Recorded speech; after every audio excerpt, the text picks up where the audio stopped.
Firman Tuhan hari ke-192 tahun 2024, Kitab Mazmur, pasal 95 ayat 6, perikop, nyanyian pujian untuk tetap setia menyembah Tuhan. Firman pada hari yang indah ini, hari yang ke-192 tahun 2024, tanggal 10 Juli tahun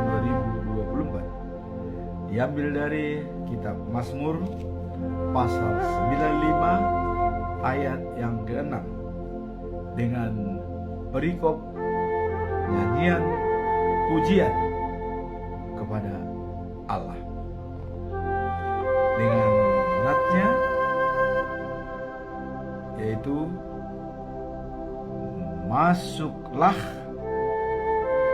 marilah kita sujud menyembah, berlutut di hadapan Tuhan yang menjadikan kita.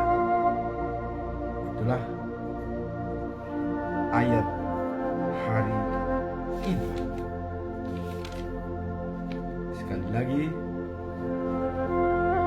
masuklah, marilah kita sujud menyembah, berlutut di hadapan Tuhan yang menjadikan kita. Kemudian bacaan pagi yaitu sambungan dari yang kemarin, diambil dari 1 Yohanes pasal 5 ayat 6 sampai 12. Kesaksian tentang Yesus Kristus. Kalau kemarin adalah kemenangan kita atas dunia. Nah, kemudian bacaan malam diambil dari Yakobus 1 pasal 1 ayat 12 sampai 15. Ini juga sambungan yang kemarin, ya. Cobaan dan godaan. Kemarin dikatakan adalah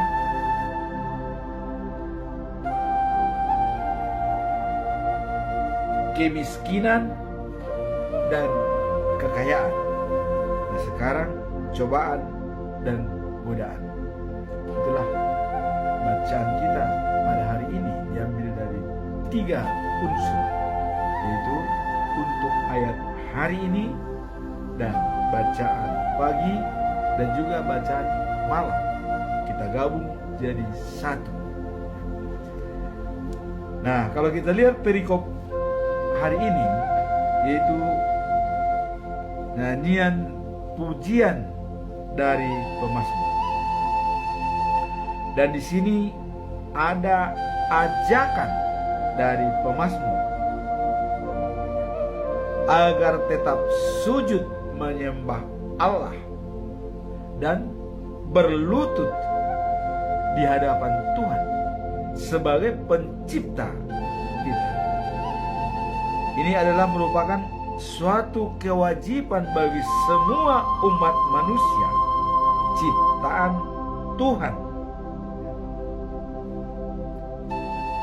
Bahkan segala makhluk hidup, ya, termasuk binatang dan tumbuh-tumbuhan, harus tunduk kepada Tuhan.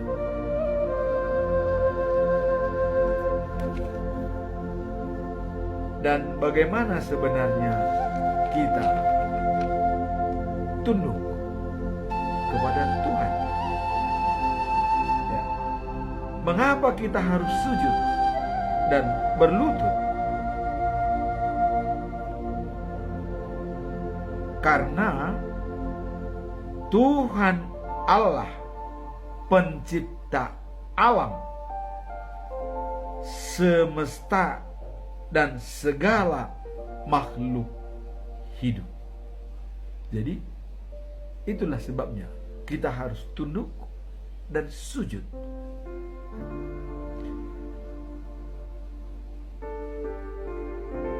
Jangan seperti katanya, ya,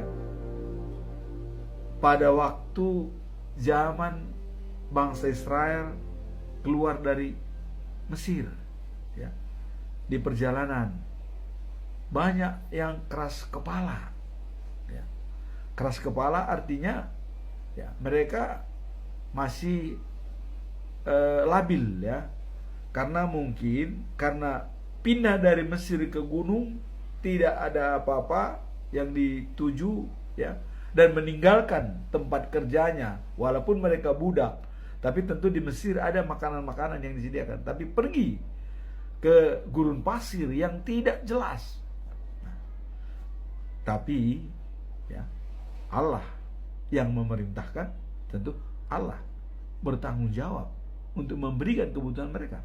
Tapi sebagai manusia, ya, karena tidak melihat langsung Allah, masih banyak ragu, makanya banyak yang keras kepala. Nah, ini dikatakan di ayat yang lain dalam perikop ini, di ayat 7, ya, jangan keras kepala seperti leluhurmu dulu, katanya, seperti di Meriba, ya. Nah, kemudian di Gunung Sinai, ya, karena Musa 40 hari di gunung, ya, untuk berhubungan dengan Tuhan Allah. Mereka meminta Allah yang disembah, dan berani mereka mengumpulkan semua hartanya, coba, emas, kalung dikumpulkan untuk membuat lembu yang disembah. Akhirnya Tuhan marah, risikonya fatal, ya, bagi mereka. Nah, kemudian ada lagi contoh-contoh pemberontak, ya, seperti Korah, Datan, dan Abiram, tidak percaya kepada Musa. Padahal Korah itu yang masih keturunan Levi, cuman Abiram dan Datan itu masih keturunan Ruben, ya. Nah, Musa sendiri adalah keturunan Levi, ya. Tapi ada pemberontakan di antara mereka, ya. Jadi Abiram, Datam, dan Korah tidak percaya kepada Musa. Wah, ya. Apalagi, ya, pada waktu banyak yang sudah meninggal, teman-teman mereka, ya, waktu di Gunung Sinai ada 3.000 orang meninggal, dibantai, dibunuh karena tidak menghormati Tuhan Allah dan mau menyembah berhala, tidak bertobat. Nah, jadi dikatakan bahwa jangan mencontoh seperti kekerasan mereka, ya. Jangan mencontoh. Makanya dikatakan di sini adalah Mazmur bilang sembah, sujud, ya, dan berlutut di hadapan Tuhan. Itu satu-satunya dapat membuat kita menjadi baik, katanya. Nah, kemudian, ya, kita lihat siapa tuh Daud. Daud, ya, dia selalu mengatakan kebijakan dan kemurahan ada pada diriku seumur hidup. Nah, kemudian aku berada di rumah Tuhan sepanjang masa. Ini pernyataan daripada Daud.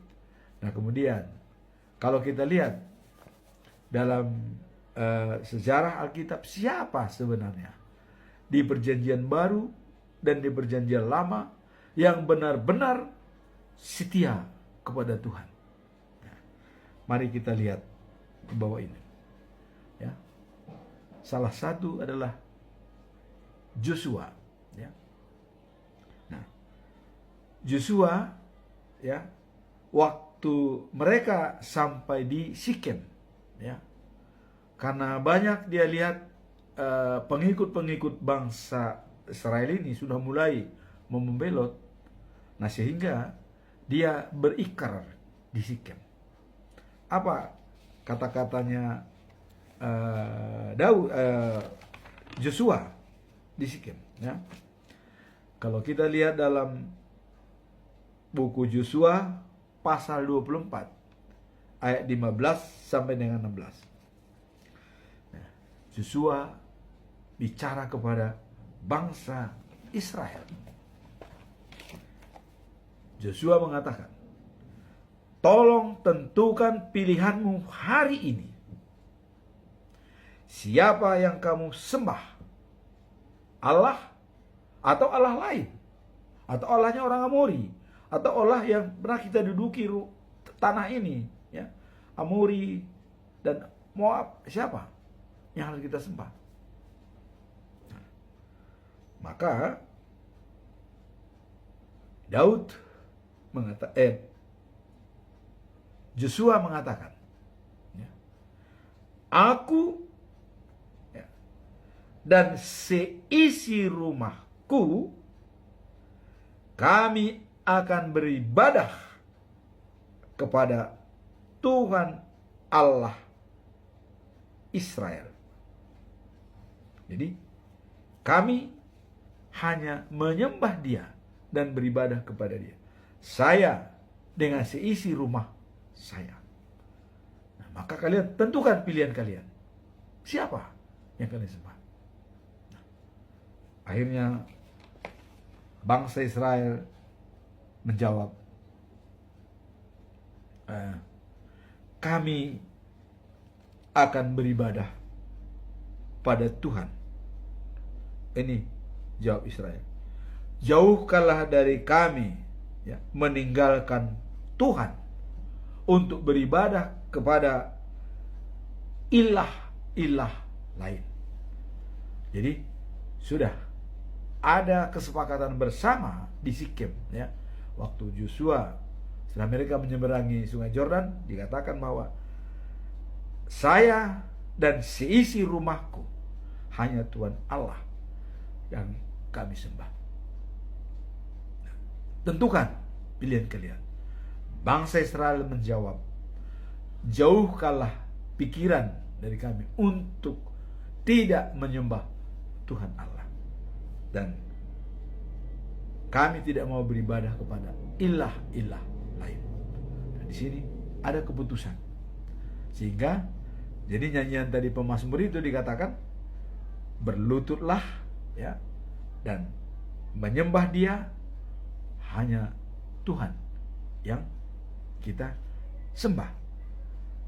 Marilah kita sujud menyembah, berlutut di hadapannya Tuhan yang menciptakan kita.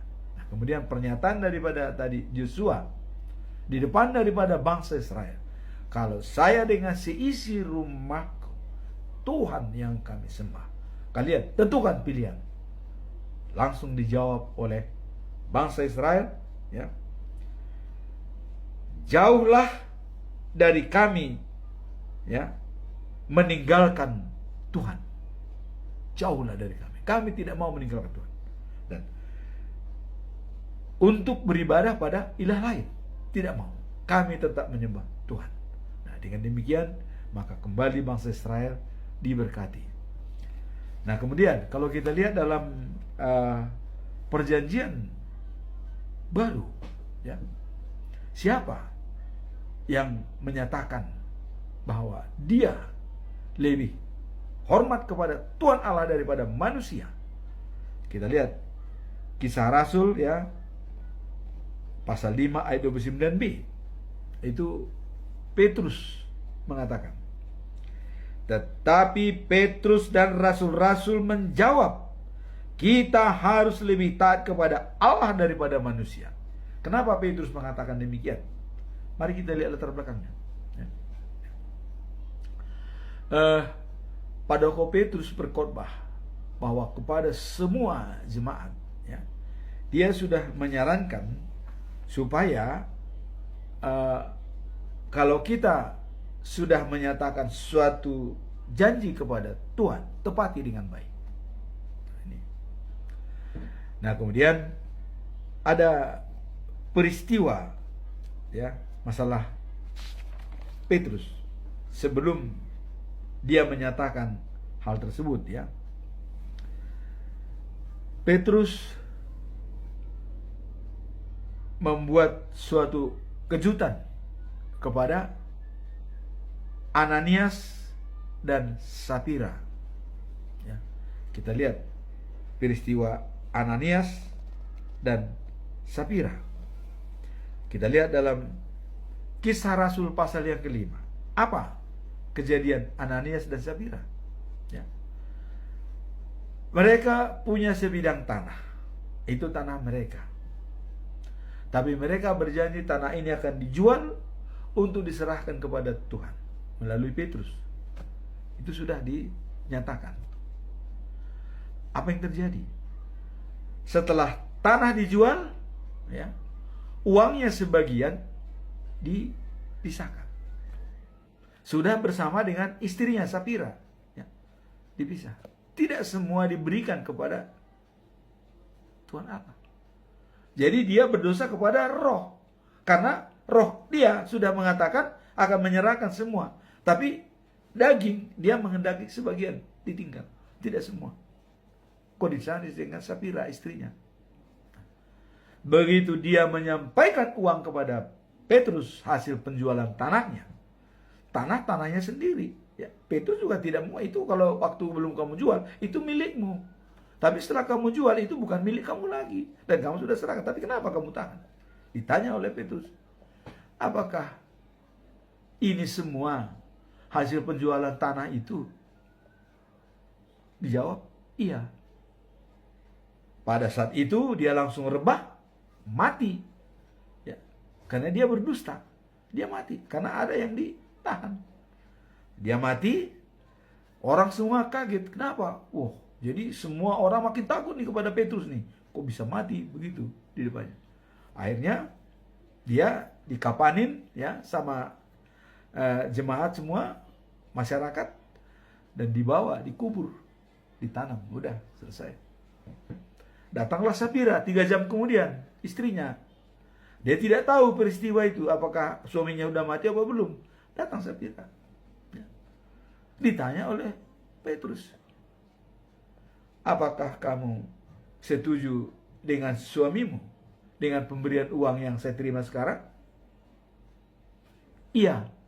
Langsung dia rebah di kakinya Petrus, ya. Langsung mati. Langsung mati.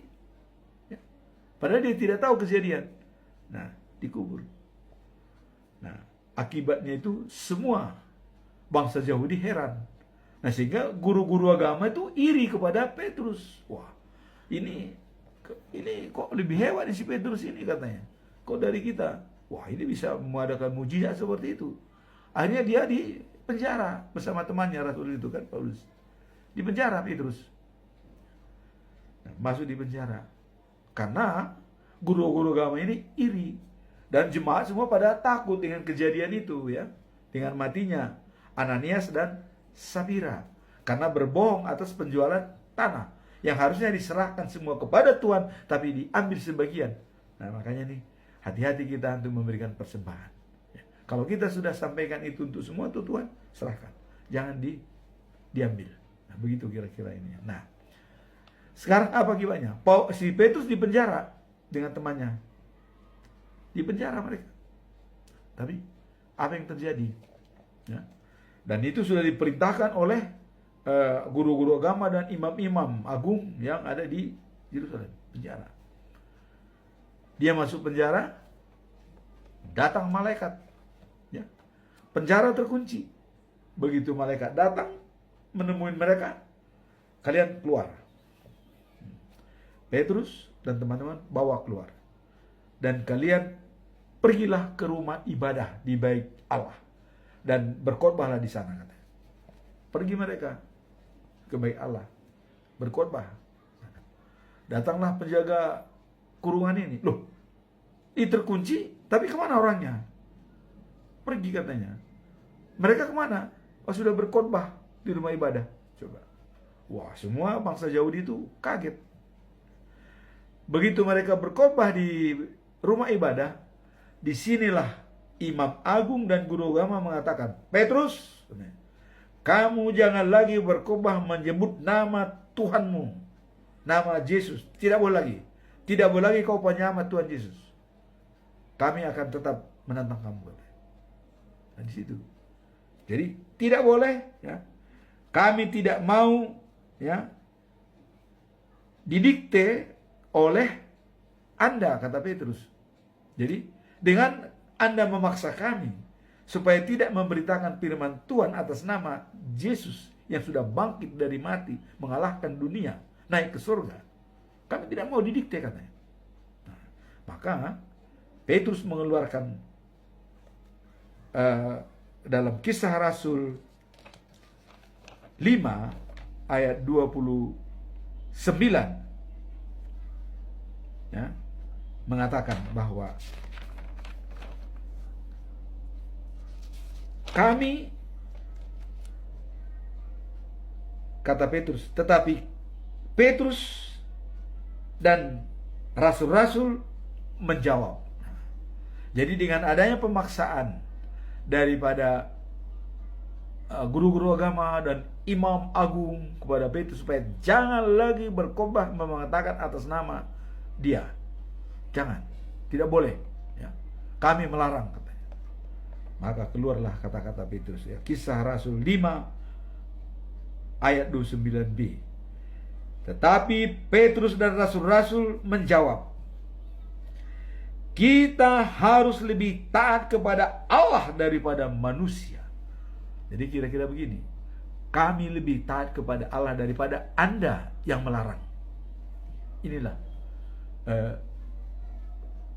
kekuatan dan keyakinan daripada Petrus mengatakan kepada imam agung dan guru-guru agama, ditantang sama Petrus.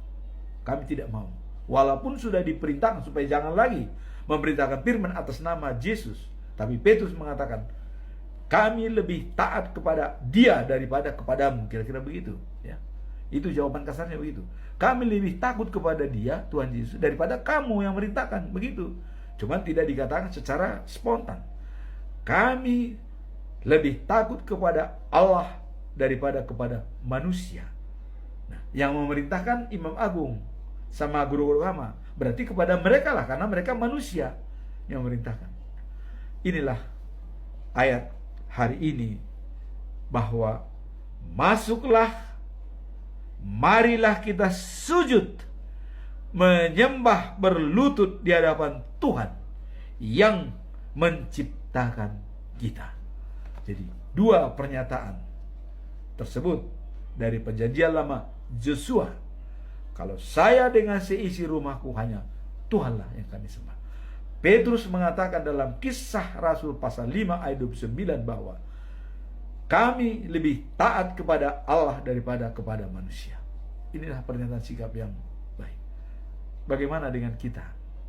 Apakah kita kalau ada tekanan kita loyo? Atau kalau ada orang mengatakan, aduh itu bukan Allah, Yesus bukan Allah, kamu apa kita tergoda? Sehingga kita mau mengikut mereka karena sudah digoda. Nah, jadi sekarang ini di YouTube banyak perdebatan ini ya, masalah Tuhan apakah Yesus tidak. Dan saya katakan, ya, Allah merahasiakan masalah Trinitatis kepada orang-orang profesor, doktor yang pintar-pintar, dirahasiakan. Kalau mereka selama tidak dalam roh, tidak akan menerima. Tapi Allah menyampaikan dengan terus terang kepada orang yang miskin, orang yang tidak berada, orang yang biasa-biasa saja. Dia akan berterus terang. Inilah aku. Dan itu sudah terjadi, ya, terbukti.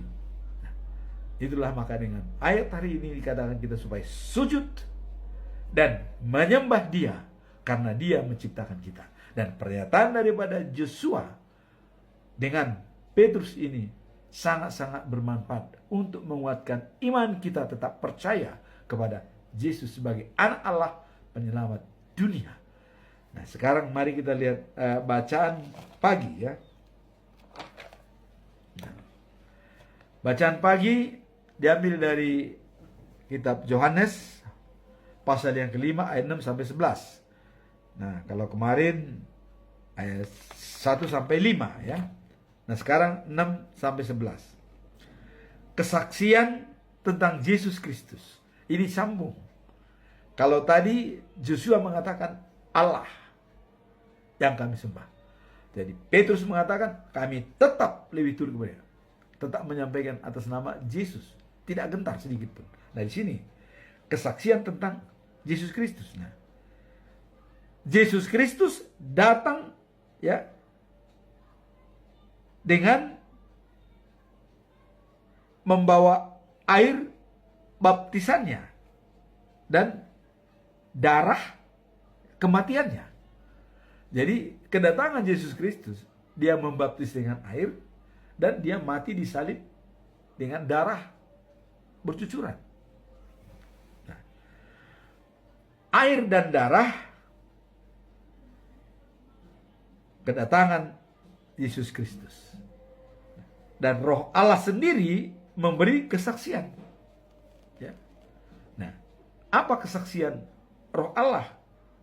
Masalah Yesus. Waktu dia dibaptis, ya, kemudian begitu dia keluar dari air, Allah mengatakan dari surga, langit terbuka, ya, merpati hinggap di badannya.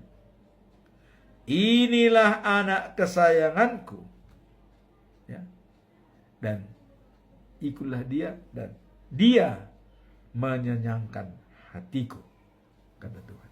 Ini sudah dikatakan, Roh Allah sudah berada pada Yesus. Jadi roh, air, dan darah, tiga ini sudah menyatu jadi satu, ya. Roh Allah ada pada dia, ya. Dia diberkati oleh Allah, dinyatakan oleh Allah, inilah anak kesayanganku, katanya.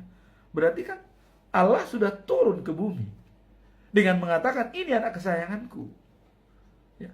Jadi Yesus itu adalah dengan Roh Allah, dengan air, dan dengan darah. Darah dirinya, air adalah baptisan kudusnya diberikan.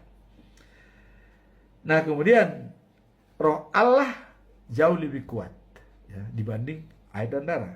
Kemudian kesaksian, ya, oleh Roh Allah tentang anaknya Tuhan Yesus Kristus. Itu sudah disaksikan waktu Yesus dibaptis. Kesaksian daripada Allah mengatakan, inilah anak kesayangan, kepadanya lah aku berkenan, ya, dan dia menyenangkan hatiku, kata Allah. Nah, sekarang apalagi keraguan? Nah, jadi orang, ya, mempunyai anak Allah, ya, hidup kekal dan sejati. Tapi kalau dia tidak punya anak Allah, tidak punya hidup. Ini jelas.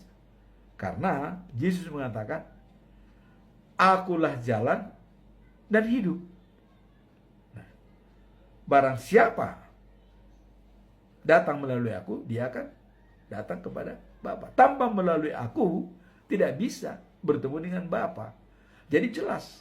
Jadi dengan demikian, siapa yang mempunyai anak Allah sebagai pedoman hidupnya, dia akan mendapatkan hidup yang kekal, the news of Jerusalem. Tapi siapa yang tidak percaya kepada Yesus sebagai anak Allah, dia tidak punya hidup. Kenapa?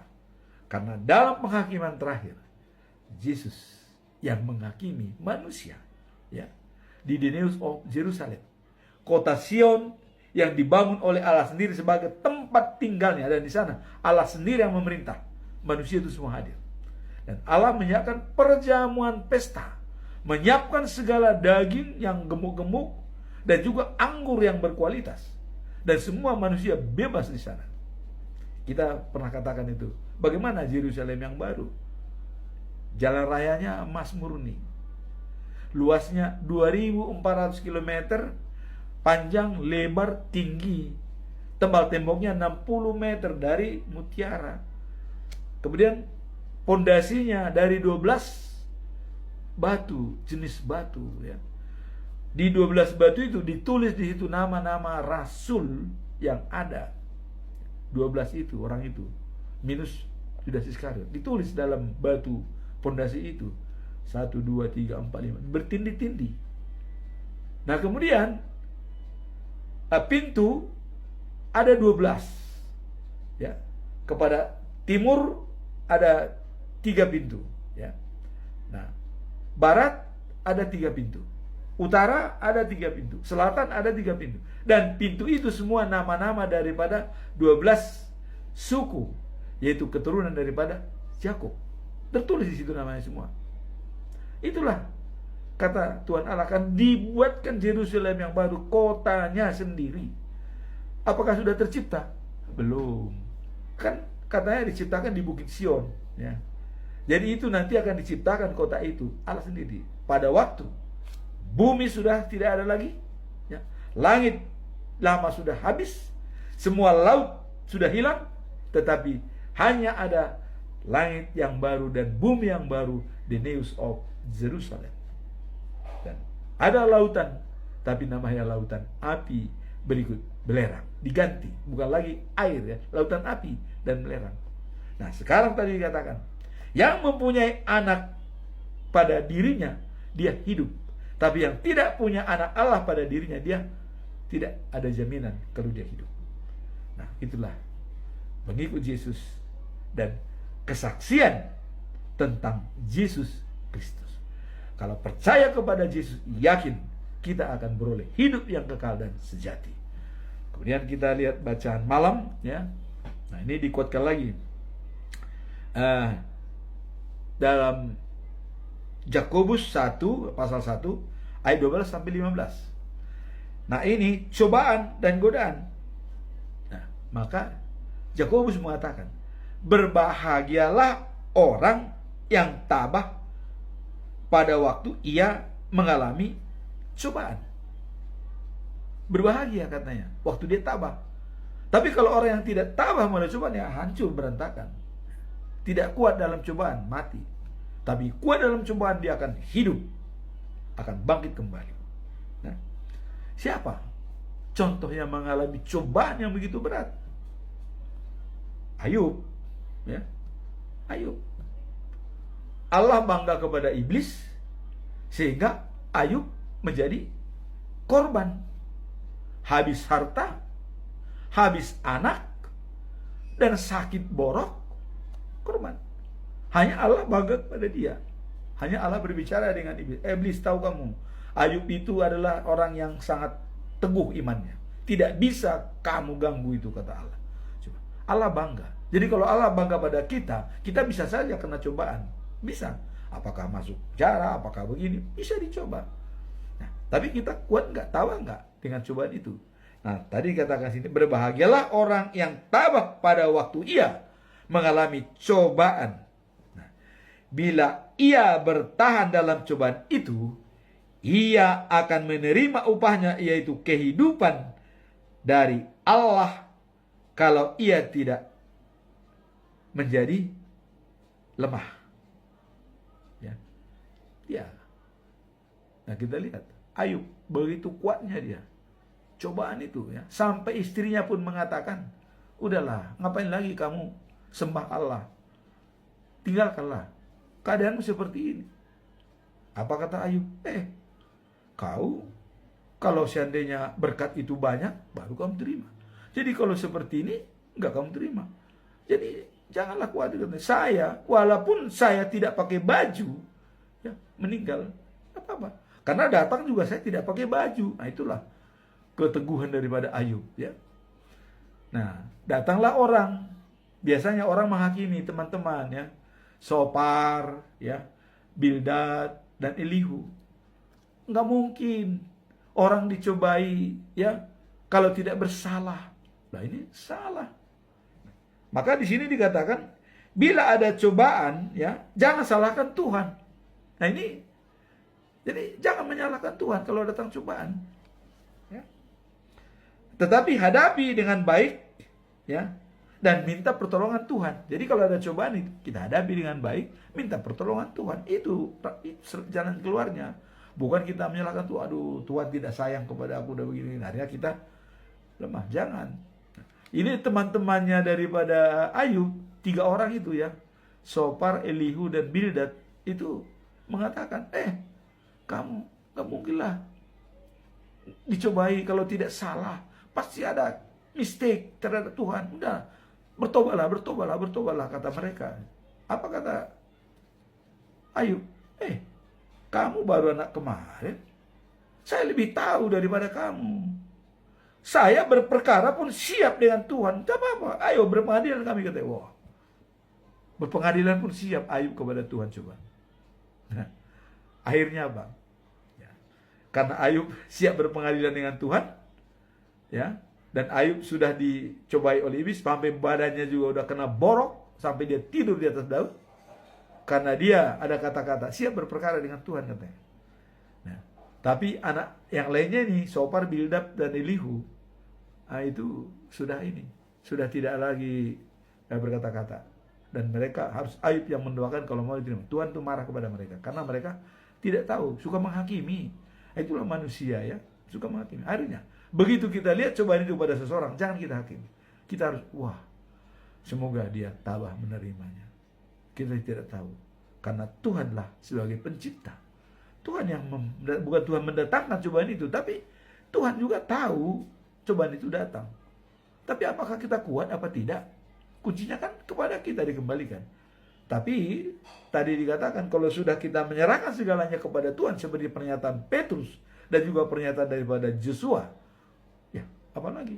Apalagi pemazmur mengatakan tadi bahwa masuklah, sembahlah Dia dan berlututlah kepada Tuhan sebagai pencipta kita. Jadi tidak ada alasan lagi tidak berlutut. Jadi sini juga bila cobaan datang bukan dari Tuhan, tetapi orang tergoda dan tertarik dengan keinginannya yang jahat. Jadi ada kalanya ya, orang tertarik dengan cobaan itu karena adanya keinginan yang jahat. Misalnya ada godaan ya, udahlah kamu gak usah lah ke gereja hari ini, atau gak usah bayar ini, nah juga masih banyak hari lain. Dia mau dan tertarik dengan keinginan jahat itu. Wah, jadi dia, maka dikatakan lahirlah dosa. Itu mulanya dosa. Nah, kemudian dosa itu jadi matang pada dirinya. Setelah dosa itu matang, ya jadi kematiannya selesai. Ya. Jangan sampai dosa lahir dan bertumbuh berkembang pada diri kita.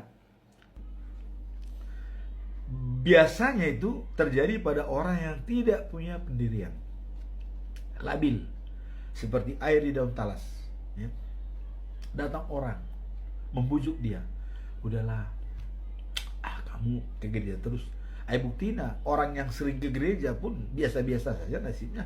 Udahlah, ini ada kesempatan ini, besok nggak ada kesempatan ini. Udah, ke gereja kan masih bisa besok, bisa ini enggak. Udah ke sana, tergoda, masuklah dosa pertama masuk. Nah, pada hari kedua ya ibadah datang lagi godaan tadi.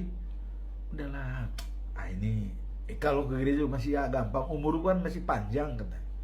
Makanya Raja Salomo mengatakan orang bijak tahu datangnya bahaya, tapi orang bodoh tutup mata dan mati.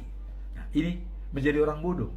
Yang tadi tergoda dengan godaan itu, dia menjadi orang bodoh, tidak bijak. Karena bertindak dulu baru berpikir ya. Dia pokoknya lakukan. Nah, hanya menurut. Jadi dosa kedua. Jadi dosa itu jadi matang. Setelah matang pada dia, itulah yang akan membawa kematian. Ya. Itulah membawa kematian. Jadi sekali lagi saya katakan di sini adalah bahwa perikop hari ini tadi dikatakan pertama adalah sembahlah Dia, berlututlah Dia karena Dia menciptakan kita. Kemudian dikuatkan dengan kesaksian ya terhadap Yesus Kristus sebagai anak Allah penyelamatnya kita. Kemudian terakhir periun, jangan tergoda. Jangan tergoda kepada orang, bisikan-bisikan. Karena apabila itu matang pada diri kita, tumbuh dosa itu, dia matang dalam tubuh, dia akan membawa kematian.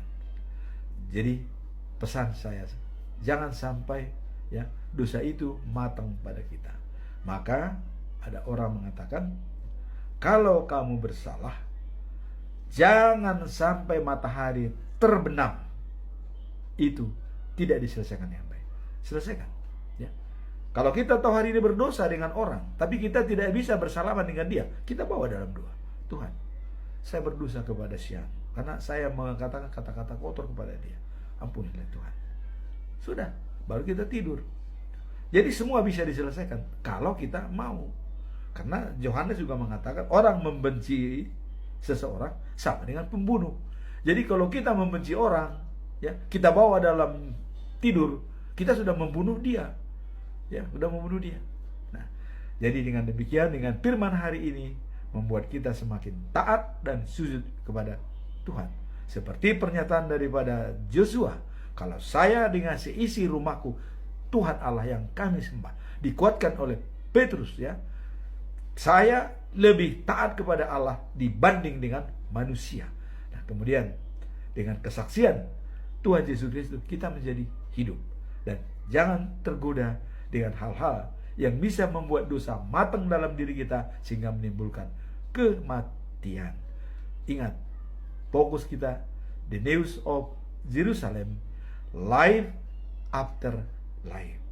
Hidup setelah hidup, seperti Yesus Kristus mati disalibkan dan bangkit di hari ketiga dan naik ke surga. Jangan sampai kita death after life, artinya mati setelah kehidupan sekarang. Itu dikuasai oleh iblis.